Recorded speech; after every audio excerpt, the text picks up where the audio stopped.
ပိုင်း20ရဲ့အလဲ့ပြောင်းတွေကတကယ့်ကိုရင်ဖိုးစရာကောင်းဒီပဟေလီတွေပိုနဲ့နဲလာတာတတိထားမိပါတယ်အထူးသဖြင့်အောင်ကျော်ရဲ့အဖိုးနဲ့ရွာလူကြီးတို့ရဲ့အတိတ်ကပတ်သက်မှုတွေပြီးတော့အမျိုးသမီးဝိညာဉ်ရဲ့လက်စားချေလိုစိတ်တွေကဆက်ရှင်ကိုတော်တော်လေးမြင့်တက်စေပါတယ်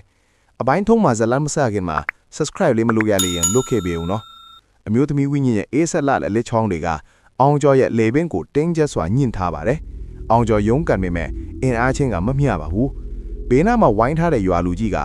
မင်းအဖိုးလုပ်ခဲ့တဲ့အဖြစ်တွေအတွက်မင်းကပြန်ပေးဆက်ရတာတရားပါတယ်အောင်ကျော်ရလို့လောင်ပြောင်ပြီးအင်းကွက်ပါတဲ့ပစိုးနဲ့အောင်ကျော်ကိုဝိုင်းချုပ်ဖို့ပြင်ပါတယ်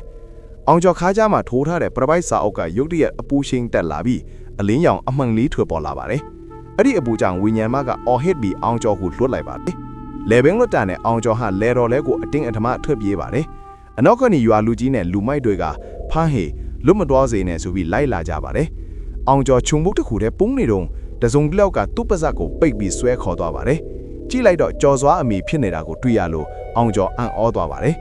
ကျော်စွာအမေကအောင်ကျော်ကိုသူမလိုအိမ်ကလူဟော့မြေအောင်ခန်းနဲ့ခေါ်သွားပါတယ်အဲ့ဒီမှာပျောက်ဆုံးနေတဲ့ကျော်စွာကိုသတိမမျောနေတဲ့အခြေအနေနဲ့တွေ့လိုက်ရပါတယ်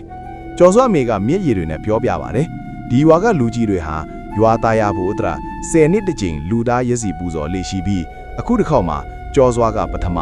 အောင်ကျော်ကဒုတိယအလှည့်ဖြစ်နေတာပါအောင်ကျော်တဲ့အဖိုးဟာအရင်ကအောက်လန်းစရာဖြစ်ပေမဲ့နောက်ပိုင်းမှာနောင်တရပြီးဒီစနစ်စုကိုဖျက်ဆီးဖို့ကြိုးစားခဲ့သူဖြစ်ကြောင်းဒါကြောင့်လည်းအသက်ခံခဲ့ရတာဖြစ်ကြောင်းသိလိုက်ရပါလေအောင်ကျော်ကကျုပ်ဒီတိုင်းထိုင်မနိုင်မှုကျော်စွာကူကယ်ဖို့နဲ့ဒီဝိညာဉ်ကိုလွတ်မြောက်အောင်လုပ်ပေးရမယ်ဆိုပြီးစေဒီဖျက်ဆီးကိုတယောက်တည်းပြန်သွားဖို့ဆုံးဖြတ်လိုက်ပါတယ်သွားနေရလာမှာအောင်ကျော်ကပရပိုက်ကိုဖွင့်ဖတ်ပါတယ်အဲ့ဒီမှာဝိညာဉ်ကိုချီနှောင်ထားတဲ့အင်းတိုင်ကိုဘလို့နှုတ်ရမလဲဆိုတဲ့နီးလန်းကိုရှာတွေ့သွားပါတယ်စေဒီထဲရောက်တဲ့အခါပုတ်စော်နန္နာကပိုဆိုးလာပါတယ်အမျိုးသမီးဝိညာဉ်ကအလဲမှာထိုင်နေပြီးသူ့ကိုစောင့်နေတယ်လို့ပါပဲနင်းကငါ့ကိုထပ်တက်ဖို့လာတာလားလို့ဝိညာဉ်မကမေးပါတယ်အောင်ကျော်ကမဟုတ်ဘူးကျုပ်ခမည်းကိုလွတ်မြောက်အောင်လုပ်ပေးမလို့တတိရှိရှိပြန်ပြောပါလေ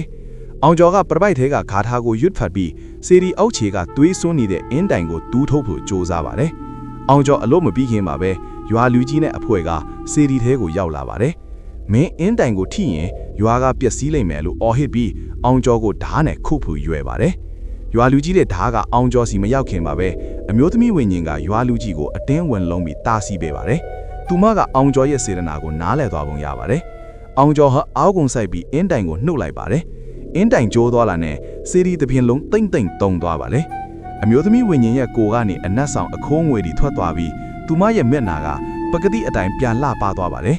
သူမကအောင်ကျော်ကိုပြုံးပြီးပျော့ကွယ်သွားပါတယ်အင်းတိုင်ကျိုးသွားတာနဲ့ရွာလူကြီးနဲ့အပေါင်းအပါတွေဟာအသားရည်တွေပုတ်ထွက်လာပြီးသူတို့လုခဲ့တဲ့အောင်လန်းအတက်တွေကသူတို့စီပြန်လှည့်လာပါတယ်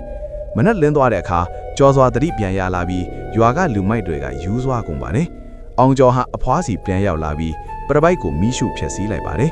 ရွာကအေးချမ်းသွားပြီလို့ထင်ရပေမယ့်အောင်ကျော်အပြဝင်ခါနီမှာမှန်တယ်ကြည့်လိုက်တော့သူ့ရဲ့လေဘေးမှာဝိညာဉ်မညစ်ထဲတဲ့လက်ရာကအမာတို့လိုကြံနေပြီးမှန်ထဲမှာသူ့နောက်ကအမျိုးသမီးတယောက်ရဲ့အရေးကိုခက်ရေးရေးမြင်လိုက်ပါလေအောင်ကျော်ရဲ့လေဘင်းကအမာတို့ကဘာကိုဆိုးလို့တာလဲဝိညာဉ်မကတကယ်ပဲထွက်သွားတာလားဒါမှမဟုတ်အောင်ကျော်နဲ့အတူရှိနေတာလားအပိုင်းလေးကိုစောင့်မျှော်ပေးကြအောင်နော် subscribe လုပ်ဖို့မမေ့နဲ့အောင်နော်